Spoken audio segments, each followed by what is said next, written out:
welcome to yet another episode of Criterion Watch for IFC. I'm your host, Paul A. Presenza, otherwise known as the Moo Cow, and I'm joined by my normal co-host, Jonathan May Moody. And together we are both joined by... Joe. How's it going, Joe? Good. We love having you on. And today we are talking about the 1961 classic ghost story, The Innocents. The Innocents. And boy, is it a creepy ass movie. It's not very innocent. No. And it is based on the novella by Henry James, Turn of the Screw. So I think a lot of people had to kind of read that in high school at some point. I know we did. Okay, so Henry James, what else did he do? The Magnificent Ambersons, Mm-hmm. right? Okay. And Portrait of a Lady. Portrait of a Lady. Yeah. Portrait of a Lady on Fire, or the Portrait of a Lady? Just Portrait of a Lady. Yeah. All right. Yeah, they didn't set her on fire till later in the Right. Criterion. That's the modern twist. Yeah. You gotta fry some, mushrooms and olives and hot dogs. But this is notoriously stuff that high school students probably shouldn't have to read because they hate it, because it's like the first 50 pages are a description of what the grass looks like, and Well, it's the thing about it tedious is, to the modern sensibilities for sure. That plus, I think one of the reasons they do make you read it is because, and it's very much captured, I think, in the movie, the sense of ambiguity, because you don't really know what exactly is going on. The story and the reasons things are happening can go several different directions, and especially in the movie, they really push that beyond the way it's said in the novella. Mm-hmm. But it's open to a number of different interpretations, which is very interesting and very difficult to do. But I thought they did a very good job. Jack Clayton did a very, very good job in doing that. This is not a cut and dry A to B to C kind of narrative. No. But this was But your it's not first like a time. Tarantino style narrative where everything's all mixed up. No, and this is 1961, so this, I wouldn't say that it's experimental, but it is definitely not of the norm of the period. But this was your first time seeing it, right? So what did you think? I mean, I've told you before, I like those kind of gothic horror stories, ghost stories. Mm-hmm. We were just mentioning before Rebecca. Mm-hmm. That was the first time you saw us, earlier this year. Yeah. What was that, 43? Yeah, I think so. And, and Hitchcock would have done a great job with this movie, except it wouldn't be, it'd probably be close to what it was, I think purposely sort of made it so that it might have looked like a ghost story, but it really kind of wasn't, because ghosts were considered old hat even back then. I mean, I brought up in the Forgotten Horror Classics how, you even go back to the 30s and the Universal big monster movies. They were all monsters, but there were never any ghosts, because ghosts were just considered not, things for little kids, and they were considered old hat. Even Abbott and Costello in the 50s, there was always ghost things that they were doing. It wasn't taken seriously, except for very rare instances like The Innocents, and before that would have been The Uninvited in 1944.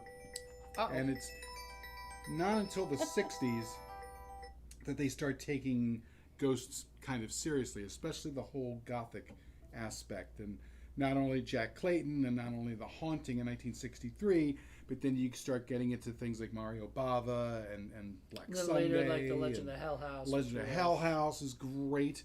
So the idea of the gothic horror haunted house sort of comes into its fruition and starts here. Mm-hmm. And this is the movie that really influences a lot of other films later on, especially like folks like Roger Corman when he ends up doing his Poe stuff later on. You can see a lot of it in there. Now, of course, Roger Corman does Poe stuff? Yeah, he did a whole bunch of Oh my. Like The Raven. Yeah. I bet that's horrible. With Vincent Price with The Raven. No way. It's like he got money and he did these big, but the problem is that they're more like costumey kind of melodramas than they are like horror stuff. Yeah, that's always been my problem with them. They're not very frightening. They're really I don't think they were meant to be frightening necessarily. No. They were just meant to be sort of enjoyable, because you're there for Vincent Price, really. Yeah. This, on the other hand, this has got some scary moments. I thought there's some frightening or disturbing moments. Certainly. Creepy moments. Yeah. God, how we could sit there and count off all the creepy moments there are? I mean, just the children smiling sometimes. Oh, is gosh. creepy, you know. The kids Flora's were great. eyes, just she has this weird vacant stare, and she'll have this tiny little bit of a smile, but then her eyes are like. Pamela Franklin, who ends up being in The Legend of Hell House and was in a bunch of other movies in the 60s and 70s. She was a really, really good actress, and this is her first. She was English, right? English actress. Yeah, English and actress. she sings the haunting Willow Whaley song in the beginning and the theme that goes throughout. I forget the name of the child actor who does Miles. He was actually in Village of the Damned, where he plays another creepy kid. Martin Stevens. And he was really good there. And he got a couple of other things, but then he ended up not pursuing acting after that. I think as he got a little bit older, he decided it wasn't for him, and he ended up doing other things. But he was amazing in this. I know he was really that was like amazing. I love the scene where he comes out and reads the poem, the Truman Capote poem, because Truman Capote they hired him and he came in and wrote a bunch of additional dialogue, including that poem, and did a really, really good job. And that poem was creepy as fuck. Creepy. And does a lot of foreshadowing, and it makes you think certain things as it's talking about, the dead master who's now coming back into the room. And he's bringing like grave dirt on his shoes Right, with it. right. Like what like 8-year-old kid is going to be talking about stuff like this? And what exactly are you two doing together? I mean, it's like, yeah. There's a lot of very Innuendos disturbing innuendo in this. Yeah. So. Oh my gosh, the innuendos in this movie are like, probably if we were to stop and just go back and watch it again right now, we'd catch so many more. Like it was just like innuendo after innuendo after innuendo. Oh my gosh. Well, this isn't a movie you watch once, and this is what Hitchcock actually used to describe as like kitchen. I really think it was kitchen talk or something, but it was like you would go to the refrigerator and you would get food or whatever, and you would talk about the movie while you were doing that, because it was that interesting of a movie. Of like you had depth and you had something to talk about. Many movies these days, Marvel movies. Oh yeah. Well, remember back in the old days, you used to have an intermission, right? And that was one of the things that you would do is you would dangle all kinds of information in the first part of their film. You'd have your intermission. People would go out and get their refreshments, go to the bathroom, get something to drink. They'd meet out there, and then they'd say, "Oh, what did you think about that?" Or, "Oh, what about this?" Did you see that when this happened? And And then it's like, okay, in a couple minutes, everybody goes back, and then you get to finish the movie. So in a way, I mean, we don't get that anymore, which is kind of a shame. But on the other hand, I'm kind of glad we don't get it. Yeah, I would unless rather. It's a really long movie. You just I would need a rather break. have. I would rather the whole narrative all in one go. Yeah, unless it's something very, very long. Very long, but otherwise, I'd rather watch the movie, because the problem with leaving for a little bit is sometimes you'll forget what a little bit of what you saw, and you know what I mean. Like nowadays, we have the advantage of having streaming or whatever, we can pause it and do whatever. Yeah. Or we have the advantage of like taking a day break and watching it the next day and everything. And then most of the time when I do that, I just forget what. Or, most of what I saw. Frankly, sometimes some movies are just very, very intense, and you just need to step away and just kind of think about what's going on for a second. Now, I wouldn't say that this movie's like that. It's not intense in that kind of a way, but sometimes I did kind of wonder, like, gosh, let's just pause it and just kind of think about what it is that I'm seeing, and I'm trying to sort of make sense about what's going on, because you're getting stuff from both the kids' different points of view. You're getting stuff from Deborah Kerr's point of view. You're getting another point of view from the old housemaid who's there, who doesn't seem to really see the same things as any of them. And then we as the audience are seeing it from our own points of view.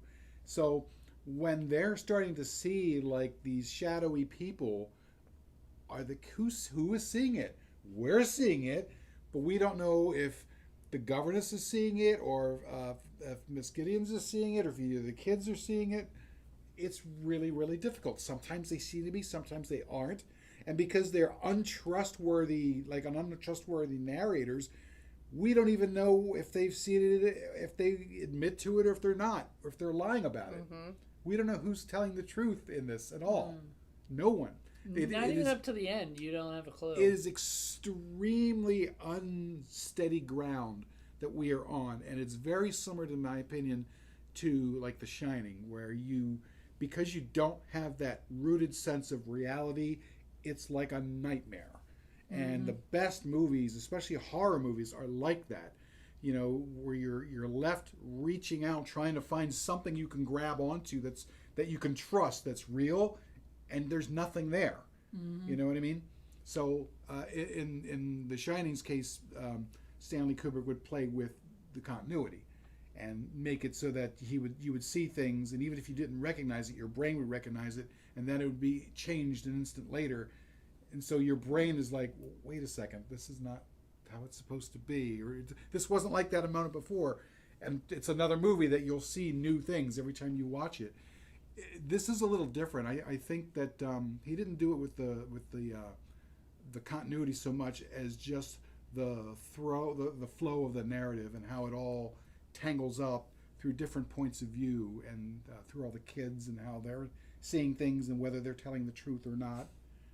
And why? I think it's all about the dialogue, because Right. there's not a whole lot not a whole lot really happens in the movie. It's mostly the conversations between the characters, and I think that you'll see the governess talking to the kids in a pretty normal way at the beginning of the movie, but as it progresses, every little thing they say, she latches onto it, and she's like, what did you mean by that? What did you mean by that? I mean, it could be that they are creepy little demons, or is she just getting, like, really obsessed? Like, I kind of think of her like... Or she'd go nuts. Like, what would she do if this character lived in the modern day? She'd be like the greatest conspiracy theorist, because she would go down every rabbit hole. She'd be glued to Fox News, like 24/7.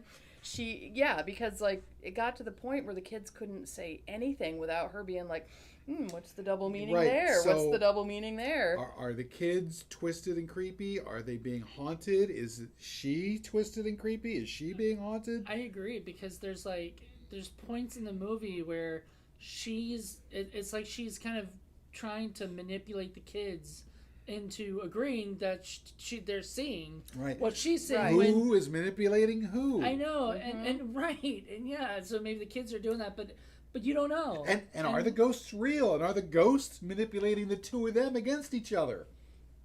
We don't know. Her theory is, the governess's theory is that in order for Quint and Miss Jessel to be together again as spirits, they're like just kind of roaming around the grounds of Bly, and somehow they have to inhabit the bodies of the children so that they can be together again.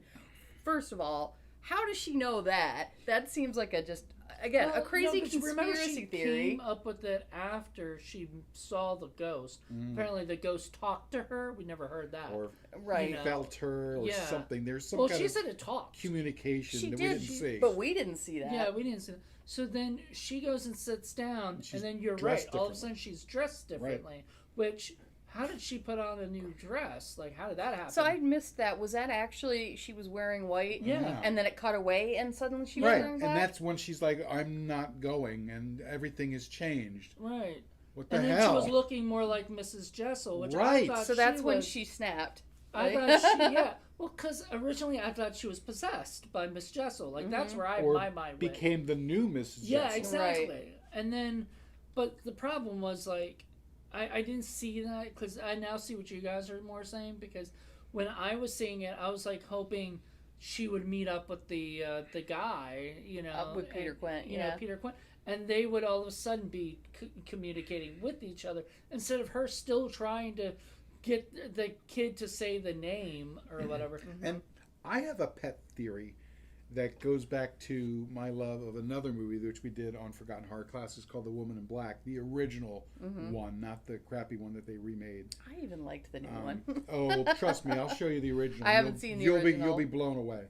But as it turns out, spoiler, there's the reason why the character that we follow in that movie is sent to the house in the first place because the guy knows what's going on and he doesn't want to deal with it. I get the same feeling that's happening here too with the uncle. Oh. I think there's shit going on and the uncle doesn't want to deal with it. And that's why he never goes there. He doesn't want to deal with the kids, and he sends all these governesses and says, "You take care of it. I don't want anything." That might be true, but my only problem with it is like it seemed like the way that the kid talked about the uncle. It sounded like the uncle's never there. You know, never cared, even before all this stuff. So I think my only thing with that is. I think it's more the maid lady.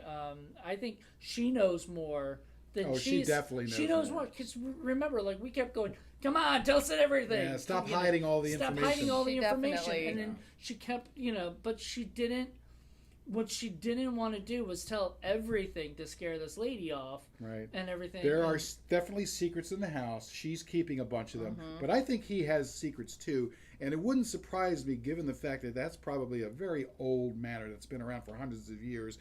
Even before the kids and Miss Jocelyn, all these people came, there were probably ghosts and all kinds of shit going on. Probably screwing with whoever was in the house to begin with. See, if you were to make this movie today, all those answers, unfortunately, would be answered. And that's the problem with today. How so? Okay, so you would probably get flashbacks of the stuff that happened.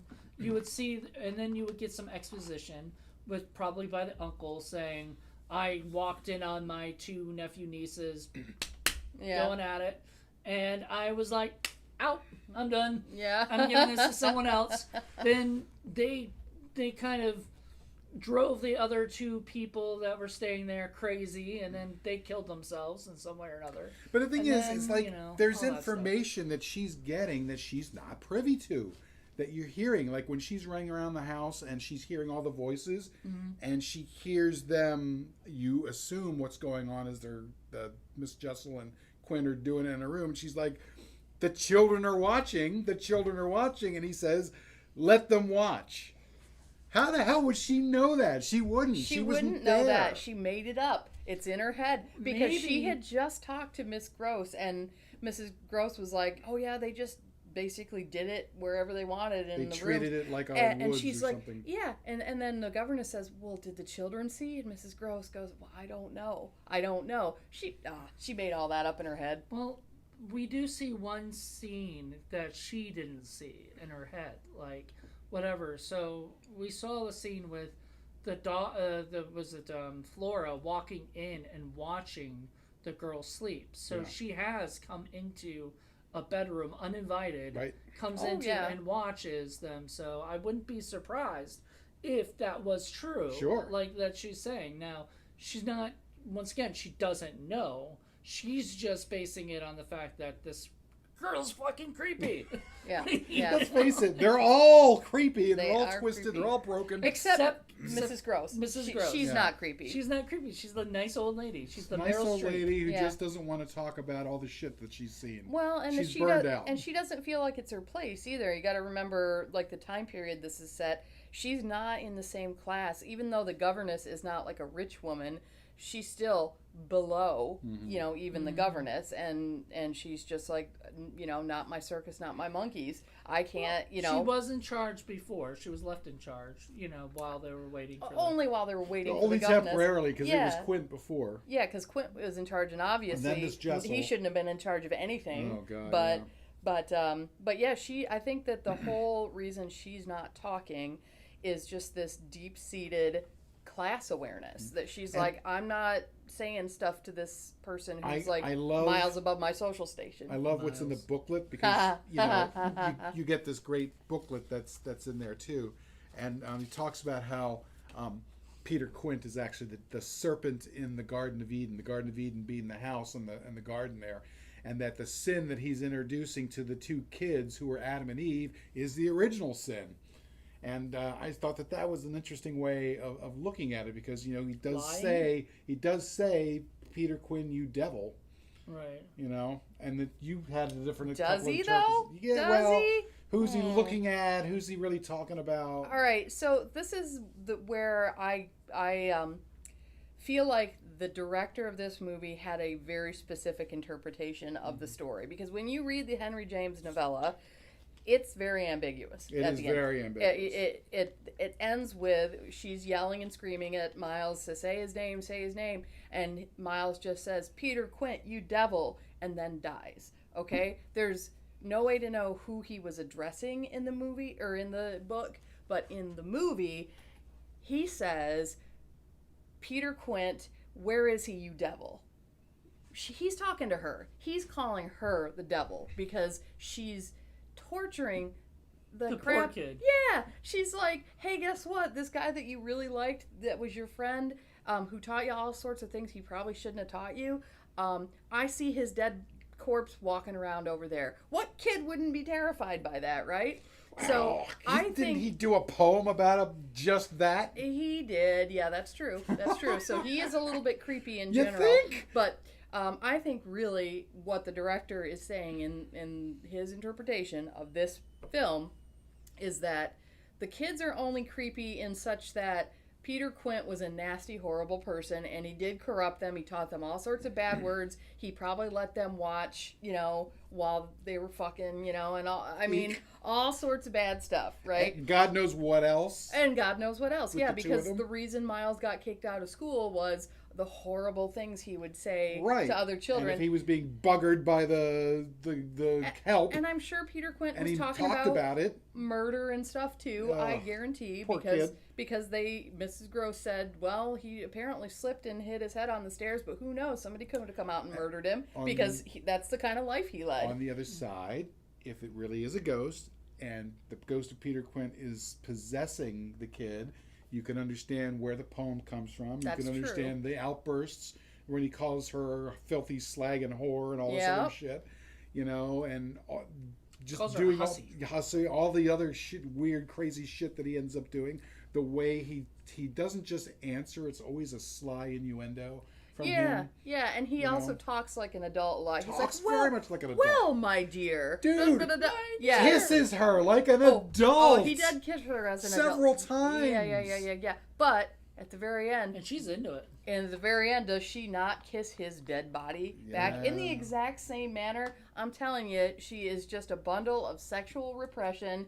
She's hallucinating all this stuff. And it really is, I think, because she's young and she had a very restrictive upbringing. She talks about her father being a minister, She's sexually repressed, and she has a thing for the uncle, clearly. They're all sexually repressed. Well, yeah, it's the Victorian times. Yes, of course they are. But I don't know. I just think she is projecting all of this stuff, and I think it's a little bit of all of that without really being anything of either one.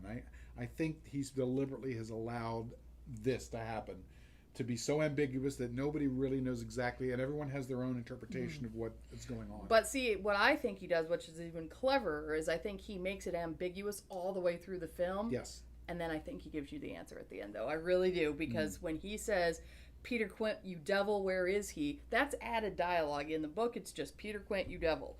You devil, where is he?" He's addressing her. So he is absolutely addressing her. So I think that the whole thing is ambiguous right until the last line. Talk to us a little bit about your background with this story, because you were talking to us about that earlier, and I think folks would love to hear that. So I read this the novella when I was in college, and I think just for fun. I don't remember having to do it for an assignment or anything, but then I realized that there was an opera based on this as well, and so I got The Innocents. It's called The Turn of the Screw. Turn of the Screw. Yeah, which is the name of the original novella. So, and then I watched the opera. And what is the screw? You know what? I could explain it a lot better. It's kind of an archaic phrase that just means like, here's a mystery, but when you turn the screw, here's more layers, and if you turn it again, here's more. You unlock. Yeah, it's something about how each time you turn the screw, it makes a new groove, and it's a metaphorical way of saying there's layers to what's going on. There's definitely layers. Yeah, and so then I was so I watched the opera, and then I watched the movie, and I ended up writing a paper about it. And the really cool thing about the opera is there's an entire different level of ambiguity in the opera because Peter Quint and Miss Jessel have singing roles. They come out on stage and sing at you. And so you're like, okay, they have to be real, that's right? what I want to see. So there you go, the musical version of this. You could do a musical movie. Yeah. I don't know, though. I thought the composer was very clever, though, in the way he wrote the music for them because, not to get too music jargony, but it's all about the key signature changing and there actually not being a home key that they're in during the time. It's very much a bunch of chromatic stuff going on. Band nerd. Yeah, band nerd, right.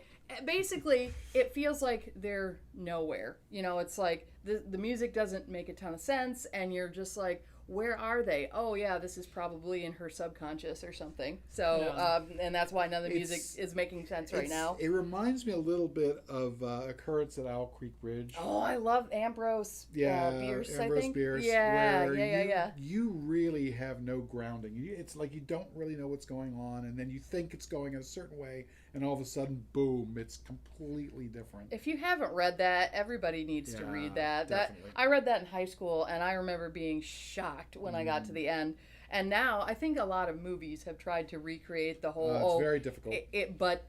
But that was like the original, like the what's first happening. M. Night Shyamalan twist. Exactly, it was, and it was absolutely shocking the first time I read that. I mean, we were talking about, we kind of joked about this, but we're like, he sees dead, she sees dead people, you know? Or whatever. Yeah. You know, so there's a little M. Night in this too, you know, a little bit like, which is weird because, you know, I mean, I guess, you know, we were saying this is probably an inspiration for a lot of films. Oh, yeah. And stuff. So I guarantee you M. Night had seen this movie at some point.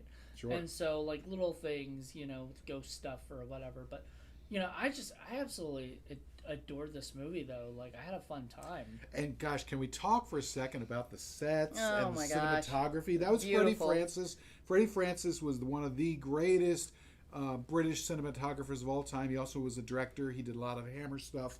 And so he knew how to frame and how to set up and how to light, especially sets like that. There are these just gorgeous, dark, forbidding, gothic sets. These manors that are almost like castles, and the grounds that are shot in such sort of distant focus that it just makes them enormous. But at the same time, it becomes claustrophobic because it's like it's so big you can't get away from the setting that you're in. You even though it's a big, huge place, it felt like they were trapped there. You know what I mean? Mm-hmm. And that's a very, very difficult thing to do. You can do that in a small room where everybody's trapped like a lifeboat. You know, we talked about a bottle movie, but to do that in such a large space in a large area is very, very difficult. Mm-hmm. And you were saying how you generally don't like movies that are all set in one location, but yet this is a movie that's pretty much set in one location. Yeah. I see. Even though that's true, I still, when they go outside and they go to all these other places in the thing, you know, I don't. And it starts out at the person's. I never think of this as a movie. Because I think it's because all the rooms and all the outdoor shots, everything looks bigger. Everything looks huge. Everything is spread out. And it just feels like more than one place. You know, it's not like I'm talking more of like in the house in like three or four places, room or something. Rooms, yeah. Yeah, but the other thing is, in order to pull off something that's in one location, everything else about the movie has to be so good because you'll get bored otherwise. It has to make sense. And so that's why I get bored. Generally. Well, yeah, but I think that this doesn't suffer from that because you're really engrossed in what's going on. Well, it's the acting, it's the everything, and so you can do. Again, The Shining is another perfect example of that. It all takes place in the one hotel, and yet you don't think about it that way because there's so many different rooms and so many different shots. And then you go outside into the maze and stuff. Like, there's, even though it's one place, there's a lot of variation. There's enough variation it doesn't bother you. Yeah, but if you put any crappy movie in one location, then it's like double crappy because it's boring and it's like you don't even get cool scenery to look at. I use the definition of the movie witch house, which is literally a witch in a house. It's a witch house. You know? Oh, and yay. it's just boring to me because I'm like, because most of the time I'm like, I don't care about these teenage characters who are bickering with each other the whole time, and it just gets boring after a while. And so I like Witch House 2 and 3 because it's not just Just set in the house. What about 12 Angry Men? Have you seen that? Yeah, I just actually watched that for the first time. Did you like that? I loved it. That was good. Because that's that was the a epitome. play, and that is the epitome of one location, though, Yeah. because they're in one room And for the whole that thing. is the biggest problem, especially when you're turning a play or a story into a movie, is that it can feel very stagey because you're in one place, and that's the biggest problem I've had with some movies that are like that. But this didn't feel like that. So there's a movie, one of my favorite movies I like to talk about, other than Lifeboat, which is a great movie for that. But like, there's a movie called Tape, and it's directed by Richard Linklater, and it all takes place in a motel room. It was based on a play. It's like a one-act play that they turned into a full feature, and they basically it's this this guy, his ex-girlfriend, his best friend, Ethan Hawke, Robert Sean Leonard, and Uma Thurman, if you're gonna have all three of those actors in one movie. But they all have like a secret, and they all together or whatever that they have to, you get through it, and all the whole thing is this tape, this like little mini DV tape has the answers to everything. Oh, neat. And stuff. And so it's a fun movie, but it's well written, well directed, and I think what I liked about it mostly is the shots were inventive and cool, and took away from the fact that it's in just one location. Well, speaking of secrets, it seems like all the kids had secrets. The housekeeper had secrets. Yep. The owner, the uncle had secrets. The Probably main girl Miss, had the Miss Jessel and Quinn had secrets. Yeah, and then the Miss Gideon's has her own secrets that we only really find out later on as we go through the movie that she's probably cracked in the head. Oh, yeah. Yep. So, yeah. Remember when she says, well, in a little house like mine, we couldn't keep secrets. Oh, whatever. I know.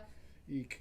Yeah, well, and most of the time, I think maybe a little bit of the house kind of got to her, So, this is more of a question, I guess, for you and your generational folks, but do you think the pacing is problematic for modern audiences? Yes. Probably not for to me, modern, but... like Gen Z, that kind of thing, because I hate to say it, there's like a campaign to get rid of like black and white movies and stuff like that. So yeah, why?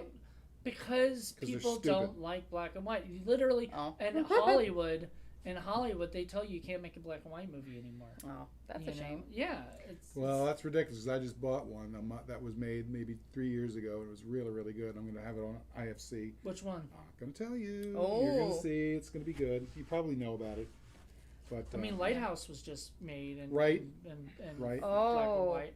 But yeah, like they had right. I think they had a fight for that, and A24 is a little bit different than like Hollywood. They're not Hollywood, so they're not gonna tell you no, but like Hollywood themselves, I take that back though. There was a Marvel was it a superhero movie thing, like a horror gothic one that they did. You might actually like, but it's I forgot what is the Werewolf by Night special, and it was only like 60 minutes long, and it was all black and white, and it looked beautiful and felt. Well, that's and good people because the thing is that it depends on who you are. The studio is not going to tell Martin Scorsese you can't have your film in black and white. They're not going to tell Guillermo del Toro you can't shoot your movie in black and white. Right. They're going to tell young people or people that they've contracted out. Sure, you can't do that, but. Someone who's got, Francis Ford Coppola, comes back to make a movie. You can't do it in black and white. No, they're not going to. It depends on whether the audience will come to see your movie just because your name is attached to it. And if that is the case, then you can do whatever you want. I do remember there was an episode of Entourage where they had shot this whole movie, Queens Boulevard, in black and white. When they get to go they're about to go release it, the studio decided to colorize it. And it looked terrible. Oh. He was like, they fucking Willy Wonka'd it. It just looked so bad. But I mean, that's to get back to your question though. Yeah, I do think that most people probably would not be able to sit through this because you have to allow it to unfold. Yes, you really do. It's very much like reading a book, But even still, though, we were still pausing it and going, wait. Back that what just happened there, and But I don't know. Did I you do catch think that? You that know? Yeah, like the little creepy detail where she's like, "Oh yeah, Miles told me that he was out in the water the other day and he saw a gloved hand waving at him from the bottom of the lake." or like, I'm like, "What? Wait, what? What are you doing, Flora? I'm just watching this spider eating this butterfly. So was that a lie, or did that really happen? If it really happened, then there is a ghost. Right. Did Miles, was he kidding? Or did she lie? Did he actually even say that?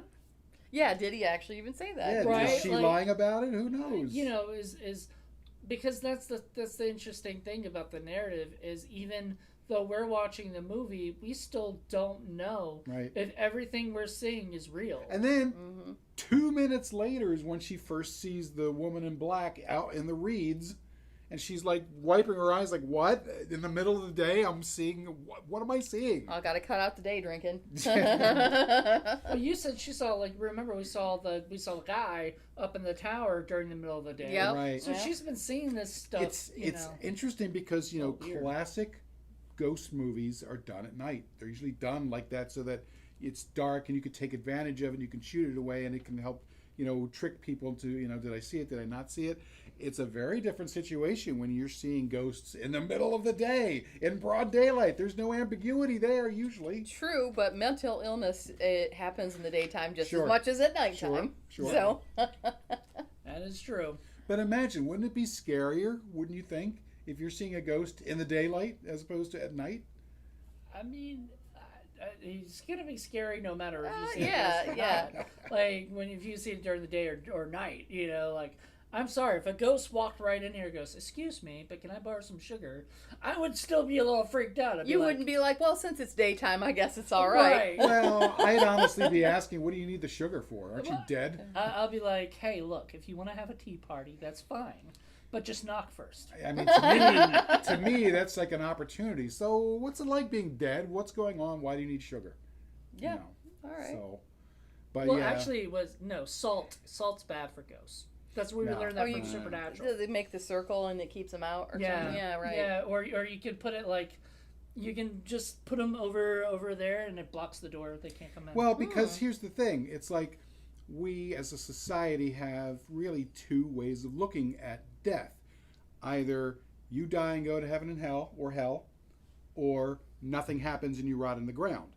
Now, all of a sudden, there's another possibility. You could be... Where did that come from? How did that work? Wandering around on some English estate. That sounds kind of nice to me. And who is in charge of that? Because clearly not what we've been told. Ghost stories have been from time and time. Sure. Like before movies even existed, people told before ghost Christianity, stories. frankly. Yeah. So maybe there has always been, things that have, lived, lived in the houses and stuff like that. I have this friend who was just telling me she has ghosts in her house, and she likes them. She talks with them and shit. And I'm like, all right, whatever. Whatever floats your boat, man. I mean would they tell her secrets? I would be a little scared at first if I met them, but if they were friendly, I'd be like, hey, what's up, Casper? You know what else has existed for a long time? Mental illness. It's true. No offense to your friend. right here in the studio, did we not have a weird occurrence happen? We said, sort of. We heard somebody talking. And there was no one else. And nobody else was in the place. Over our video camera. And which is funny because, you watch all these movies and they catch, Did you people. get that? Did you say that? Yeah, exactly. I don't remember exactly what they said or whatever, but we were like... John Cripps did. He was like, who's saying that? Yeah, he could hear through his sound thing. Weird. And we're like, wait, what? And I don't know if he was just fucking with us. He could have been. Fort Monroe is known to be a haunted place. Now, I don't agree or believe in any of that stuff, but I think it's fun. I think it's cool. I love it. But I've always wanted to shoot a ghost thing in your hospital. Oh yeah. There's there's certainly lots of creepy, haunted looking places here, which is why I love using this place. Yeah. But but it's funny because if you're a devout Christian and you believe heaven and hell and judgment and all that kind of thing, and if you're an atheist and you just don't believe in any of that, and there's just death and that's it, what if this other possibility comes out that's not controlled by anything, and you have no explanation, and now all of a sudden you're face to face with it. What the hell do you do, and what do you say? How do you proceed from that? Well, that's a question for you, because you are an atheist and you haven't had that, incident. But if that happened to you, would you believe it? I would have to say there's got to be some kind of explanation. Hell, if the ghost was talkative, I'd try to get the information out of them. Stop holding information back from me. Yeah, right. Tell me everything. Don't just sit there and float around and be scary. And laugh. He laughed at me. Yeah. I liked that because they were talking about his laugh, and then we actually got to hear it. That's the practical side of me. I'd be like, if you're gonna be here, just tell me. Just don't be a freaking weirdo and boo. I don't want that. Just tell me what's going on. Well, maybe that's the only pleasure they can get, in their existence is scaring the crap out of people. It's like all they have left. Being trolls. Right, yeah. When you're dead, you get to be a troll. Yeah. Doesn't that sound nice, everyone? I'm going to scare the shit people out on the back go, are we there yet? Are we there yet? Are we there yet? And kick the kid kicking the back of your chair. Yeah. Well, it's like, and we didn't talk about this, but there's that one point where she basically kind of forces the kid, the girl, to like try to see the ghost or whatever, and she's like telling her, I don't see it, right? And she starts freaking out. Yeah. Oh, yeah. And she's like, I hate you. She starts screaming, and she has like a mental breakdown. She screams for hours. I know. So yeah. Here's another question, and then I'm curious to hear what you guys think. Let's presume for a second that there are ghosts. What is their motivation? Because it seems like they're very, very different. It feels like a question you ask a ghost actor. What is your motivation? Because it looks like Peter Quint is just being, Captain Creepy Pants. He's showing up and leering at them either through the window or on top of a wall. Well, she said he was something. looking for something. Right. So she but said she she's didn't hunting. know what. So. Well, yeah, but she then furnishes an explanation for us. She thinks that the only way, because they were in love, Miss Jessel and she Peter was Quint. in love. Well, okay, but so the governess thinks that the only way for them to be together again in the afterlife is to inhabit the bodies of Miles and Flora. So the governess thinks that they're going after possession and that they're just getting closer and closer. In her amateur point of view. Well, that's her interpretation. On the other hand, Miss Jessel is just kind of floating out, sort of there. She's not really menacing. And then the only other things is you see her crying, a few times. She leaves some tears on a book or on a chalkboard or whatever. So, it's not like she's deliberately trying to scare them like Peter Quint is. Well, he was, according to the housekeeper, was the nasty one of the two, and he just sort of, because Miss Jessel was young and it was like her first job and everything, he just seduced her, basically. It basically seems that if you're going through the ghost point of view, Peter Quint seems to want something, whereas Miss Jessel doesn't. It seems like Miss Jessel's sort of there and can't get away, that she's stuck there, that she can't move past. Interesting.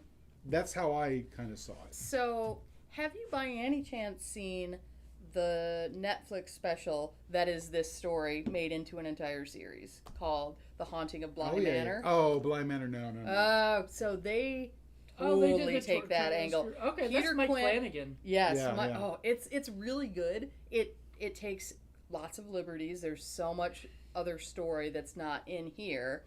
I think it's really good, though, and one of the things they do is present Miss Jessel as someone who's just along for the ride, and Peter Quint is driving everything, and that totally is, in that series, their objective is to possess the bodies of the children.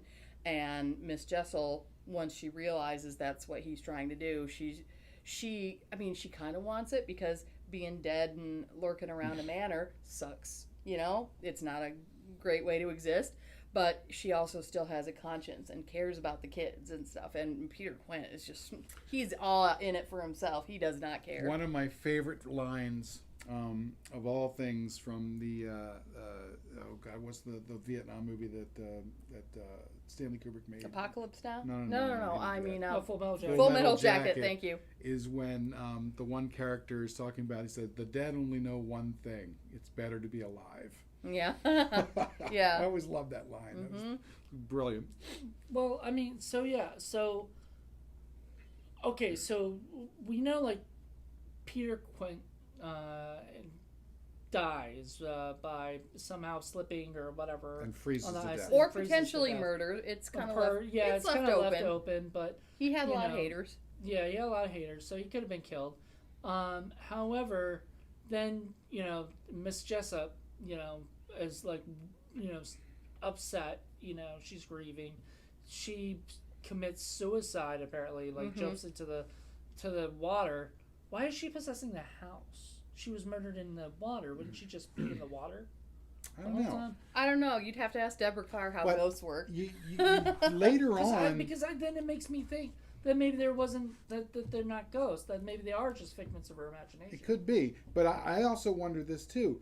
Later on, when it looks like Miss Jessel has been replaced by Miss Gideon's and starts to dress like her and even act like her, you wonder if that's because she was the first, that they were very similar, and that she also was nuts and cracked from the beginning, and maybe, just maybe, the reason why Peter Quint dies is because she clobbers him over the head and kills him, and then can't face that, and then is the reason why she kills that's herself. interesting. And that's why she's stuck there, because of the guilt of killing him. Maybe. Because they don't really talk about exactly why he dies. Well, then why is he stuck there too? Then Because he's still looking around. Maybe he's looking to get revenge or looking for an answer. I don't think it's a vengeful spirit thing. I think it's if he was murdered there, or whatever, then his body is gonna haunt that place, because it was it was a murder. It was something that couldn't. I don't know, but one of the other things that I wanted to mention, because I just thought about this, is in the beginning of the movie, the uncle talks about imagination. Do you have an imagination? Right. Yeah. Right. That's So why I think he maybe- knows what's going on. Maybe she's just imagining everything. Well, that's more the way I interpreted Yeah. that when he's like, well, you have to have an imagination. I'm like, oh yeah, she's bringing one of those. Don't you worry. To me, I read that as here's something fishy going on, and he knows it, and he doesn't want anything to do with it. Nah, I think he's just. I honestly There's think a reason there's the beautiful place in the country, and he's not setting foot there. See, that's the beautiful thing about this movie is it allows you to have that thought, you to have your thought, me to have my thought, and none of the thoughts are the same, exactly or whatever, because the movie doesn't give you that. Right. And like I said, nowadays everything would be explained. Like Rashomon, where you get all these different points of view. Which one is the one that's real? We don't really know. Well, I mean, and then like nowadays it would be all explained. It would be all kind of tied up at the end. You would know, you know what I mean? Because they don't want audiences to think nowadays. No. Because That's true. Because once audiences think, they think, oh, that's a terrible movie. It made me think. I just want to be mindlessly entertained. I know. Yeah. And This is not mindless entertainment. look, there are great movies that are mindless entertainment. I buy mindless entertainment all the time because there are some days I don't want to. Sure, but you can't live on popcorn. I know. And then there are You can movies like try. this. We had some popcorn today. We had some popcorn today, but we But didn't yeah, live no, on. and that's just it. I don't mind the occasional popcorn movie if I'm getting a lot more of this. The problem is we don't get this anymore. We really don't. I No, mean, we don't. We don't. I can't think of the last movie at all that made me actually like think. Yeah. I'm trying because I know I've seen I've seen some movies that that I probably haven't seen. And, See, that's why I like David Lynch so much. I feel like I have to think to watch those. Yeah, that's true. Or Uh-huh. David Cronenberg. Oh yeah. So there's still some. They're still alive. They're They're out still there. making They're them. just rarer. But even those, we're listing things that are 20 years ago or more now. Yeah. So well, what's a movie that's been made like really recently where it's not all spoon fed to you? Because even a movie like Inception, which had a lot of layers and it was really interesting, it's all just really laid out for you and explained. Yeah. You know. Yeah. Closest thing I can think of is maybe Pan's Labyrinth, especially the ending. Where you're not really sure what exactly happens. I did like that. Pan's Labyrinth. Maybe. I'm trying to think. Like I'm gonna bring it up again. A24 does a lot of those things where they kind of like Midsummer. I don't know if you've ever seen that.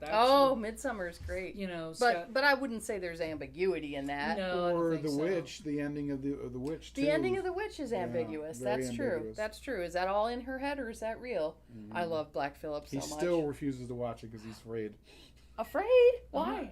It's not really scary. It's really well done, though. It's atmospheric. It's amazing.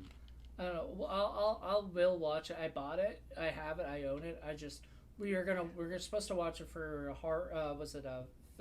Film Freaks at some point with Paul picking it because it's his movie. Like now, it's his favorite. So there's one though that I wouldn't imagine doing well in the modern times because it's a slow burn like this is. The Witch is a very slow burn, and it is a slow burn. I tried to watch it with Matt, and he was just like, he's like, nothing's happening. Yeah, but it's gorgeous. we watched a movie as our last movie for Indie Film Cafe, and that was very slow in the beginning and everything, but then once it popped. And we've done slower. I mean, we did Hagazusa for Forgotten Horror that Classics. Was a slow that one. was slow, and that became very disturbing. Oh yeah, as it went along, and that's just it. You have to allow movies like that and like this to unfold and let it take its time. Dude, just lay back and just enjoy. Just let enjoy your the brain, beautiful scenery, the beautiful house, the acting, music, the everything. So I think what the issue is it's not that there aren't movies being made today that do these kinds of things. It's they're not mainstream though. Like Hagazusa, who's seen that, spans. right? But back in the day, Deborah Carr was like the it girl. She was in everything. So this was a big movie back then. This was mainstream, and so now the thinking movies they're out there, they're just not mainstream. Christopher Nolan, maybe, Memento. Well, so Memento would be probably the closest to that. Well, no, because don't they, like, by the end of it? It explains it by the end. It's just, so it seems like the modern thing to do is you're going to make stuff really ambiguous, but it all gets explained at the end. Yeah. I do kind of think this does that too, but I know you guys don't necessarily agree with me, but because the thing is, it leaves you still wondering your different perspectives. After she was tonguing the corpse, I did not. I was like, yeah, she's tonguing the little boy corpse. Yeah, no, she's just crazy. She's just crazy. I have no that sealed it for me. But here's the thing: it could be both. She could be crazy, and there could be ghosts. I do love hearing that the Bly Manor, I did not know was based on this. Now I need to watch it. You really should. You saw Hill House, right? I did. So I think Hill House is the better of the two, but I still really liked Bly Manor. And I think if you know Jeff all actually this stuff, produced this too, or produced the Bly Manor as well. He produced Hill House, so. Well, if you liked this movie, it's going to be like so much better watching the Netflix series now, because you're going to be like, oh, I know where that comes from. Oh, I know where that comes from. And then you'll be like, ooh, they spun that in a way I never would have imagined. So are the names still the same? All the names are the same. Cool. All the names are the same. It's kind of cool. But unfortunately, I got rid of my Netflix, so I can't see it. Oh, see, you got to bring your Netflix back at some point. I mean, you got more money, so I mean, I don't see why. Can't just redo it at some point. You could come over to somebody's house who has Netflix and we could binge it. Woohoo! Woo! That'd be fun. Oh, you haven't seen it yet either. We should all binge it at my house. That'd be awesome. There you go. We'll yeah. See. Take a day. I don't really like driving, Oh, you're coming all the way from Williamsburg. Yeah. So that's the only problem. It's like when I do it like this, like even this, I can only do 2 times. But we should do. There's another show we could do called Binge Worthy, where we will binge a series in one big go and then just do a video like this. That would be fun. I will admit that I binge watch Haunting of Hill House. Well, basically the year it was released, I watched it like 3 times, and now every year I binge it right before Halloween. It's so good. Yeah, it was good. I still love the Haunting. Oh, best. I know. I read the book and I reread the book and I've seen the movie. Oh yeah, movie. And I saw the somewhat campy remake in the 90s. Oh, God. I still liked it. I liked it. But well, one of these days, and maybe there's I don't know, we've done it for Forgotten Horror Classics. I guess I could do it for Film Freaks. I'll show you too the original Lady in Black. I definitely need to see that. There are people that consider that the scariest film ever made. Really? It's got some good scares to it. I don't want to call it the scariest ever made, but it's, especially if you've never seen it before, there are certain scenes that will freak you the fuck out. I even really liked the new one. So if I liked the new one, I'll probably love the old one. But well, the old one didn't have any of the CGI stuff. It was all good old-fashioned writing, acting, and practical special effects. It was wonderful. I like me some good jump scares. Yeah, they didn't For really some get reason, too much I'm of not that. really that into jump scares. Yeah, they're overused too Yeah, much. well, because that's the problem today. So is a cat jumping? You know, well, or like Goddamn James cat. Wan. I don't even will own do a lot cat. of What's a it, cat which I jumping love, around? but Yeah. I always wanted to see that, like a cat jumping and scaring someone, and they turn around like, I don't even own a cat. Where'd that come from? That's a great one. Yeah. I know it's considered like cheap scare, but it gives me adrenaline. I love it. It's the same reason I love haunted houses. I will go to haunted houses every year because I know they're all actors, but I want to be scared, and that's what scares me. Boo! Yeah, I'm a very jumpy person, so I like it. Good to know. Yeah. Yeah, well, do you go to haunted houses like All the time? fake house? Oh gosh, I go to Hollow Scream every year. Oh yeah. Yep, every year. Oh, me and my friend were supposed to do that during Kate Phoenix and I were supposed to do that, and then it just got too late, so we came back and we watched Pink Flamingos instead. Kind of better movie. A different kind of scare. Yeah, right. I still haven't seen Hey, that. dude, he was watching it like this. Yeah. It was pretty gross, but it did make me respect John Waters a lot more. There you go. You know. And Divine. I was gonna say Divine. Yeah. I learned something random. Did you know that Ursula from The Little Mermaid was based on Divine? No. Isn't that crazy? Wow. Because, a lot of people were up in arms about the new woke Little Mermaid, and whatever. It's like the original Ursula was based on a drag queen. And you can look that up. That's not just like people speculating now, but the eyebrow makeup is what gives it away. Take a look at it. It's totally true. But Nice. anyway, we're getting off topic. Yeah. As we frequently do on this show. But on all our shows. Yeah. Don't just limit it to this one. Well, if you get the chance, definitely check out The Innocents and definitely get the Criterion version. There's all kinds of extras on here. So this is the Blu-ray version. I don't know if there's a 4K or an 8K yet. But so this one comes with, let's see, it's the new 4K digital restoration with uncompressed manorial soundtrack. There's an introduction by cultural historian Christopher Frayling. There's an audio commentary featuring him. There's a new interview with cinematographer John Bailey about Freddie Francis and the look of the film, which I highly recommend. That's really, really well done. There are several other new pieces. There's interviews from 2006 with Freddie Francis, with Jim Clark, the editor, script supervisor Pamela Mann Francis. There's a new trailer, plus there's an essay by critic Maitland McDonald that I've not seen.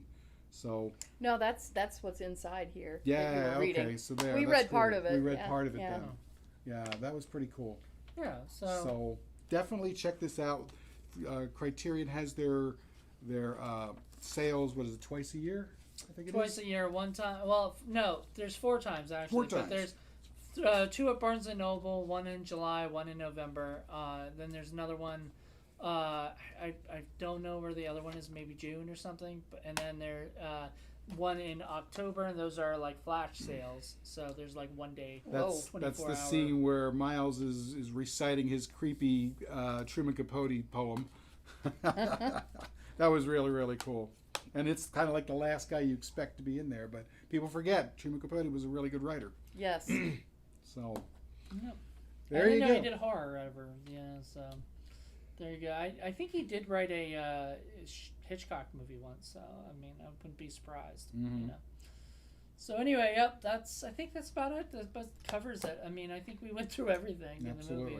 Yeah, definitely check it out. It's definitely worth owning, if not at least viewing. And then read the novel novella by Henry James. Mm-hmm. Listen to the opera by Benjamin Britten, and then watch the Netflix show, The Haunting of Bly Manor, and you can just like creep out on this for like a good month. And then watch the sock puppet version that we're gonna produce. Oh yeah.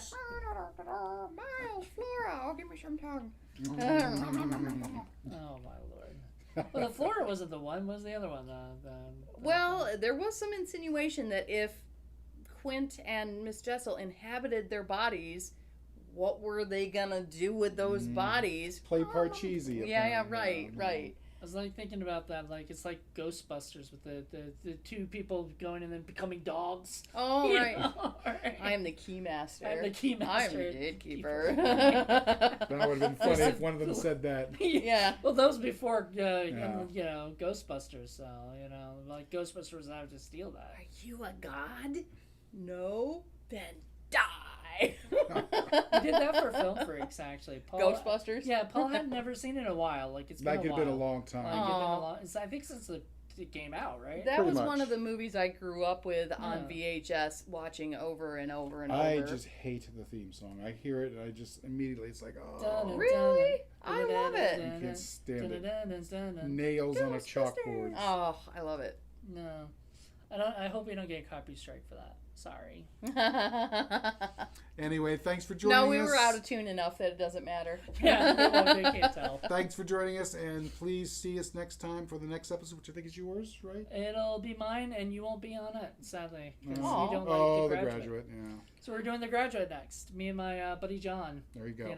Well, He hates that movie. So cuckoo. I don't hate the movie. I just think it's overrated. you hate the movie. It's okay. Bored. Anyway, Alright, we'll see you everyone. next time. Bye. Bye-bye. Bye.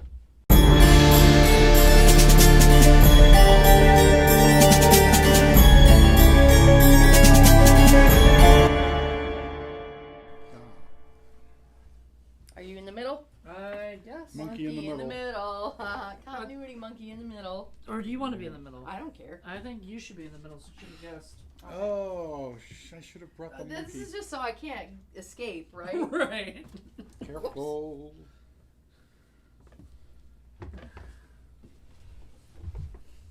What evil lurks in the souls of children? That's what we should start on. There you go. What evil lurks in the hearts of children? The souls of children. Oh wait, they don't have souls. That's right.